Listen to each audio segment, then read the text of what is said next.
సభ కౌరవ సభను తలపిస్తోందా? పేర్లో మాత్రమే పెద్దరికం ధ్వనిస్తోందా? ప్రజా సమస్యలు గాలి కొదిలేస్తూ పాలక పక్షాన్ని డిక్టేట్ చేస్తూ గలాటా సృష్టిస్తూ చైర్మన్ చైర్ను అగౌరవపరుస్తూ సాగుతున్నాయి మండలి కార్యకలాపాలు. తామే పాలకులము అనే రేంజ్లో నానాయాగి చేస్తున్న వైసీపీని జనం గమనించట్లేదా? సభను సజావుగా నడిపించడంలో మండలి చైర్మన్ పాత్రపై అనుమానాలు ఎందుకు ముసురుకుంటున్నాయి? సంప్రదాయాలను మంటగలుపుతూ మంత్రులు ఆన్సరిస్తున్న రన్నింగ్ కామెంటరీతో రాజకీయ రచ్చ చేస్తున్న వైసీపీ ఎమ్మెల్సీలను ఎందుకు కట్టడి చేయలేకపోతున్నారు? సీనియర్ మోస్ట్ గా ఉన్న బొత్స కూడా తన స్థాయిని దిగజార్చుకుంటున్నారా? రూల్స్ పేరిట టీజ్ చేస్తున్న సర్కార్ అవలంబిస్తున్న విధానం వ్యూహమా, వ్యూహాత్మకమా?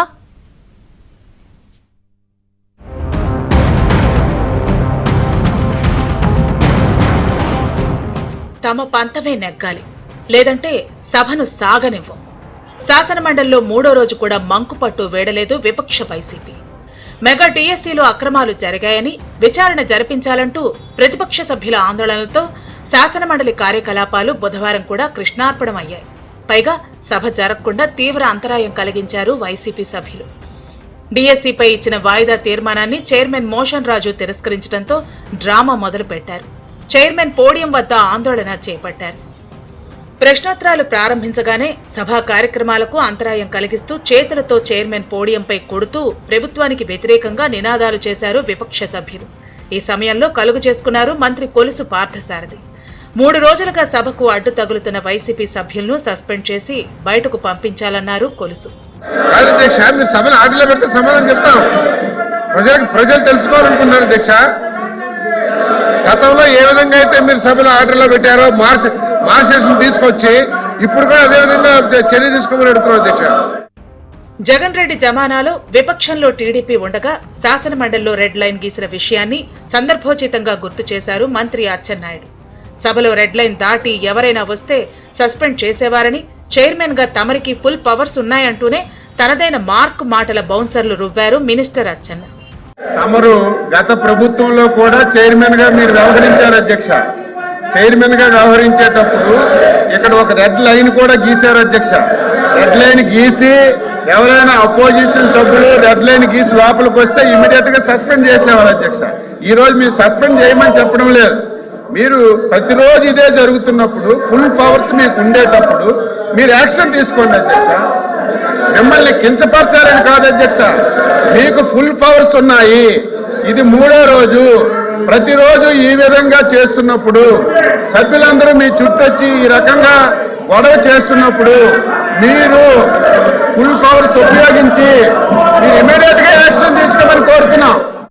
వైసీపీ సభ్యులు సభను గౌరవించడం లేదని, చైర్మన్ టేబుల్ కొడుతూ నినాదాలు చేస్తున్నారని, సభను ఆర్డర్లో పెట్టాలని సూచించారు మంత్రి నాదెండ్ల మనోహర్.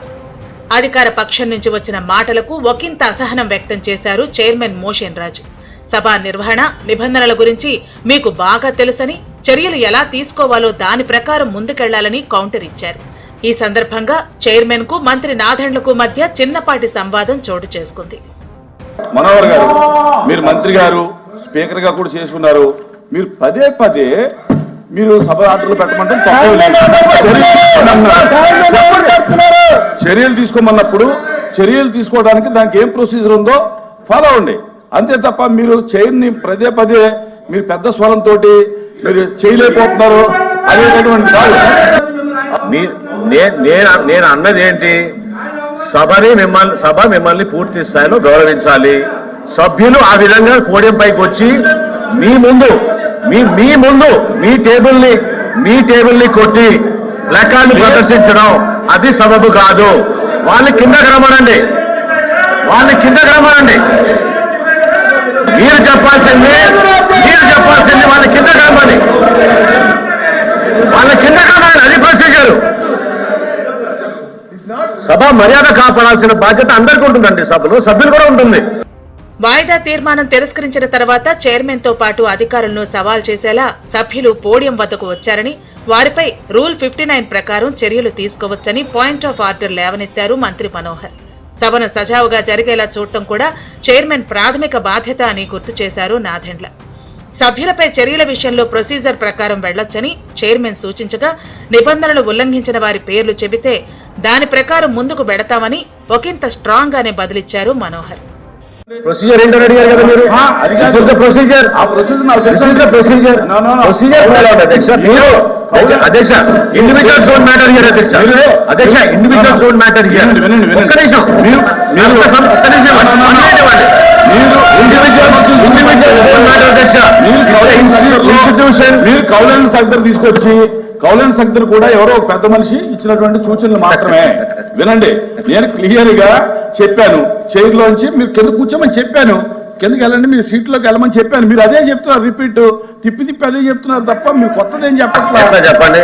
మీరు వాళ్ళు పోడియం దగ్గరికి వాళ్ళు అలౌ చేసే విధంగా వాళ్ళు పోడియం దగ్గరికి అలౌ చేసే విధంగా మెంబర్స్ వాళ్ళు డిస్టర్బ్ చేసి ఏం చేయాలి? టేబుల్ ని కొట్టే ప్రొసీజర్ ఉంది, ఆ ప్రొసీజర్ ని గవర్నమెంట్ ఫాలో అవ్వండి, నాకు అభ్యంతరం లేదు. యు నేమ్ ద మెంబర్ అధ్యక్ష. You name the member, we follow the procedure. చెప్పాలి అది. యు నేమ్ ద మెంబర్ అధ్యక్ష. when you feel that they have disrespected the house, you name the member. ఈ సమయంలో జోక్యం చేసుకున్నారు విపక్ష నేత బొత్స సత్యనారాయణ. రూల్స్ పేరుతో చైర్మన్ ను ఆదేశించాలని చూస్తున్నారని మంత్రి మనోహర్ ను ఉద్దేశించి కామెంట్ చేశారు. మనోహర్ గతంలో స్పీకర్ గా ఉన్నప్పటిలా సభ జరగాలంటే ఇప్పుడు జరగదని, మినిస్టర్లు సరైన భాష వాడాలని రుసరుసలాడారు బొత్స. సభను చైర్మన్ ను ఎలా గౌరవించాలో తమకు తెలుసని, తాము కేవలం సభాపతికి సహాయం చేస్తున్నామని కౌంటర్ ఇచ్చారు మంత్రి మనోహర్. నాకు కూడా నిబంధనలు తెలుసు, సభ్యులకు కూడా, అందరూ కూడా, సీనియర్ సభ్యులు అందరికీ తెలుసు. నిబంధనలు ఒకరికే వర్తించు అధ్యక్ష, ఇద్దరికీ వర్తిస్తాయి. జడ్జి బెంచీకి వర్తిస్తాయి, ఇతర అపోజిషన్ బెంచీకి వర్తిస్తాయి నిబంధనలు. ఆ నిబంధనల ప్రకారమే తమరు వచ్చి మీద దాని నుంచి చేస్తారు. కానీ మీకు ఎక్కడైనా చిన్న పొరపాటు జరిగితే, లేకపోతే చిన్న అసత్వం జరిగితే, లేదని జరిగితే చెప్పొచ్చు. కానీ మీకు అతను వచ్చి హితబోధం చేసి పాఠాలు చెప్పే రీతిలో మంత్రి గారు వచ్చి మీరు ఒక్క నిమిషం చైర్ గురించి ఏ విధంగా గౌరవించాలో మాకు తెలుసండి. ప్రభుత్వం నుంచి 100% గౌరవిస్తాం చైర్ ని. నేను ఐ వాంట్ అసిస్ట్ యూ అంటే ప్రొసీజర్ గురించి మీరు అన్నారు కాబట్టి ఐ వాంట్ అసిస్ట్ యూ. అంతేగాని బొత్స సత్యనారాయణ గారు గతంలో ఎప్పుడైనా చైర్ దగ్గరకు వచ్చి టేబుల్ అట్లా కొట్టే పరిస్థితి కానీ చూసాం అధ్యక్ష. హౌస్ లో దేనికోసం అట్లా కొట్టున్నారు అధ్యక్ష? ఈ పోడియం దగ్గరకు వచ్చి టేబుల్ కొట్టే పరిస్థితి ఎక్కడ ఉంది అధ్యక్ష? ఆయన కూడా చేశారన్నారు గతంలో. వీ వాంట్ అసిస్ట్ యూ అధ్యక్ష. శాసనమండలిలో వరుసగా 3వ రోజు సభను డిక్టేట్ చేస్తున్న వైసీపీ సభ్యులు డిప్యూటీ చైర్మన్ ఎన్నికలప్పుడు మాత్రం చాలా బుద్ధిమంతుల్లా వ్యవహరించారు. కూటమి పార్టీల నుంచి నామినేషన్ దాఖలు కాకపోవడంతో వైసీపీ నుంచి నామినేషన్ వేసిన తూమాటి మాధవరావు శాసనమండలి డిప్యూటీ చైర్మన్ గా ఏకగ్రీవంగా ఎన్నికైనట్లు ప్రకటించారు చైర్మన్ మోషన్ రాజు. విపక్ష నేత బొత్స సహా వైసీపీ సభ్యులు తోడ్కొని వచ్చి మాధవరావును చైర్లో కూర్చోబెట్టారు.